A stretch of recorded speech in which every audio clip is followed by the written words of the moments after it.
What up, what up, what up? It's your man DJ KNS coming at you with another In the Lab with KNS. Remember, IMS is the squad, imsdjs.blogspot.com.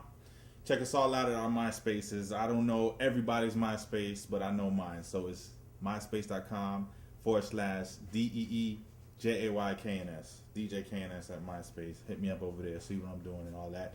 Remember, this is part 2 of In the Lab with KNS. What we're going to do this today, if you remember, if you've been following KNS on imsblogspot.com, then you know the first installment of the video was basically hooking up your DJ setup and how you can do that if you've never done that before. If you're looking to get into DJ, it's real simple. I just showed you how to do it. Make sure you check that out.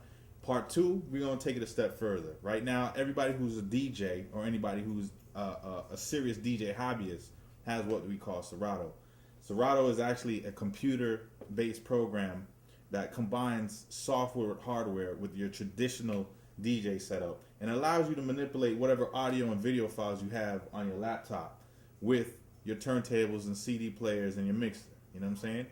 This one here is a very cut and dry video. I'm going to show you how simple it is to hook up Serato into your existing setup. A lot of people are scared of technology, but I'm here to tell you, don't be scared of technology. You need to move with technology or you're going to lose. Any case, if you notice here, I still got the same setup I had last time. 2 turntables, my mixer, my headphones, my needles. The only thing that I have different now is I got this laptop here that I'll show you the screen in a little bit. And I have this box right here, which you're probably wondering what this is. This is the heart and soul of the Serato right here. This is the SL1 box. It's a USB interface that you plug your turntables and then you plug your mixer in and you bridge it to your computer using a USB cable. The way this works is very simple. If you notice on top of the box, it says inputs 1 and 2, okay? And then at the bottom of the box, let me see, does it show it right there? Right there, right there, right there. Any case, inputs right here, outputs right here. So what we're gonna do is, if this goes in between the turntable and the mixer, you're gonna go in from your turntables into your inputs here, then you're gonna come out of your outputs, out of the Serato box into your mixer. Now, if you notice, you have a through and a line, and it says 1 over here, then it says through and a line, and 2 over here. What that basically is this. First things first, let me hook up my first turntable, which is this turntable here. I'm going to hook that into input 1, okay? And I'm going to line up the, match the red with the red, the white with the white, all right? Same thing with turntable number 2. Red with red, white with white. If you notice, my cables are tagged for convenience. Right here it says phone on 1, line 1. That's how, you know, I'll never make that mistake in a rush of connecting the wrong cable. All right, so the first cable that I have here is we're going to hook up output 1. This is the through. Phono 1. The through is your phono. It's going to go into phono 1. Right here, white with the white, red with the red. Next cable I have is your line 1 cable, okay? That's gonna go into line 1 here. White with the white, red with the red, okay? And I simply do the same thing on the other side. I match up the corresponding output to this corresponding input on the mixer, okay? So the first thing we're hooking up is phono 2, which is the through 2, okay? And we hook that right in here. Red with the red, white with the white. Last cable is the line 2 cables. There we go. We got 4 sets of inputs here, okay, coming from the Serato box, all right? All right. So now we have our hardware hooked up. The other thing we have to make sure is, here's your USB cable here. It's going right into the USB into the computer right here. And basically, it looks a little something like this.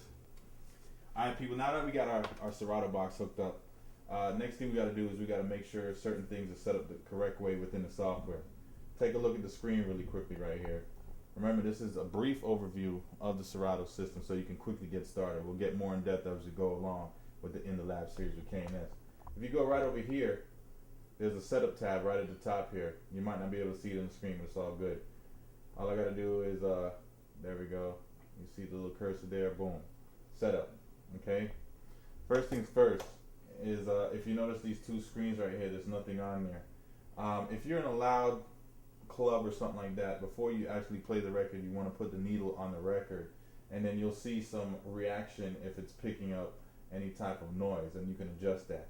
Any case, what you want to do is you always have to make sure that you get a signal like this. This is your time code signal right here. That's very important. If you don't have a signal like that, a circular signal like that, then your Serato is not going to operate properly. And what you want to do is you want to boost that signal as much as you can. You know what I mean? I'll go over here and I'll boost it right over here. Okay, so I can see it bigger, and then I'll go ahead and adjust it a little bit better because we want a perfect circle as best as we can, and that's what these controls on the side do. And once you actually get the software and or the system, I should say, you'll understand how important that is.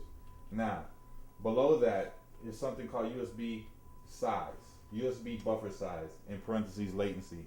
What that means for the guys who scratch and can notice a bit of a latency when you move the record in relation to when you hear the audio.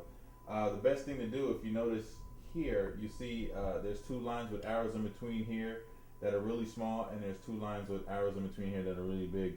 If you're big on scratching, I would move this all the way down and hit the apply button, and that gives you the least amount of latency. We're pretty much around, I'd say around 2 milliseconds of latency, so it's not really that noticeable for the average person.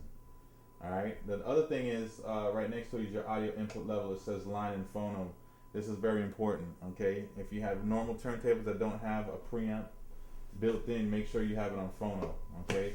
If you have turntables that you're using the preamp, the line preamp, okay, right over here, then you make sure you have it in line. The same thing when you're using CD players. You want your audio input level to be at line so that there isn't any distortion or damage to your system because of the difference between the two settings.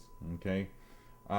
Display settings, maximum screen updates per second. If you have a powerful laptop, then you can leave it all the way to the right at 60. That's where the screen updates. The waves are more sharper in definition as far as where you're at in the waves, because it's updating more frequently. That eats up more power in your computer. So if you want to save power, you can move that all the way to the left here so it doesn't update as much. All right. And pretty much those are the main settings that you need to know in order to get started with Serato. So right now, if you see the wave going on the Serato screen here, that's because the records are playing. See, the records are playing here. If I move this back and forth, then it starts to react. I have cue points set up in here. That's another cool thing that you can do with Serato, is you can actually set up cue points and quickly get the points in the records very quickly. Not to mention the fact that you can carry more music in a system like this in your laptop than you can physically carry, whether it be CDs or records. All right, so you have more music at your fingertips with this system. This has really revolutionized the way people are DJing. So right now, the dope thing is, back in the days, if I wanted to flip two records, man, I have to buy two copies. But in Serato, I got one MP3 file, and I can assign it to both sides. In this case, I have Capone Noriega, the Invincible one, and on both sides.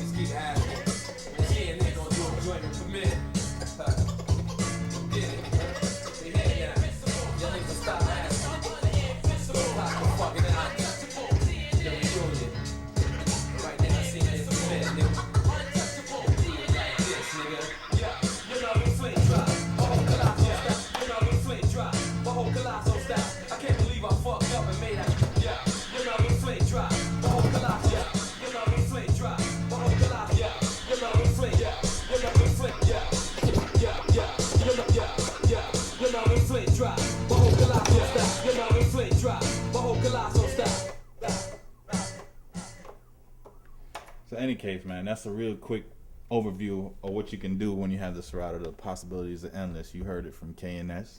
You know what I'm saying? I put the stamp on it. Get with that Serato, man, if you're a serious DJ producer, or even, this is just a hobby, man. If you're serious about your hobby, man, or you're serious about your craft, make sure you get down with this, man, because this is the future, man. It's the best one out there. You know what I'm saying? Check the website. Okay, you'll see all the top DJs is using the system, man.